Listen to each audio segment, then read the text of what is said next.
নায়াগা শহরের food delivery অ্যাপের refund ব্যবস্থার দুর্বলতা কাজে লাগিয়ে দীর্ঘদিন ধরে প্রতারণার ঘটনা সামনে এসেছে।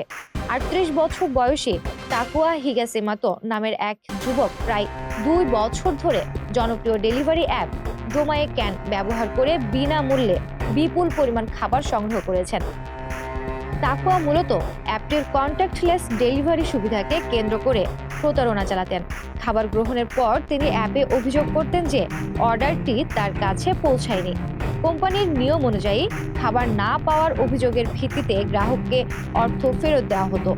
এই সুযোগ কাজে লাগিয়ে তিনি প্রায় ১,০০০ অর্ডার দেন এবং মোট ২৪,০০০ মার্কিন ডলার অর্থাৎ প্রায় ২৯ লাখ টাকার খাবার বিনামূল্যে গ্রহণ করেন। নিজেকে আড়াল রাখতে তাকুয়া একাধিক কৌশল ব্যবহার করেন। তিনি ১২৪টি ভুয়া নাম ও আলাদা অ্যাকাউন্ট খুলেছিলেন।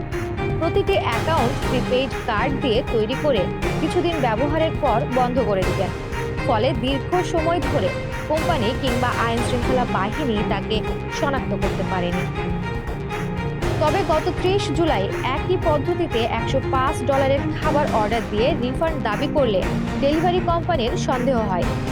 অভ্যন্তরীণ তদন্ত চালিয়ে তাকুয়াকে শনাক্ত করা হয় এবং তাকে গ্রেফতার করা হয়। পুলিশের জিজ্ঞাসাবাদে তাকুয়া জানান, বেকার অবস্থায় প্রথমে কৌতূহল থেকে এই কাজ শুরু করেছিলেন। ধীরে ধীরে তা তার অভ্যাসে পরিণত হয়। বর্তমানে তার বিরুদ্ধে প্রতারণা ও সাইবার অপরাধ সংক্রান্ত আইনে মামলা প্রক্রিয়াধীন। এই ঘটনার পর জাপানে ফুড ডেলিভারি অ্যাপগুলোর গ্রাহক যাচাই ব্যবস্থা ও রিফান্ড নীতির নিরাপত্তা নিয়ে নতুন করে প্রশ্ন উঠেছে।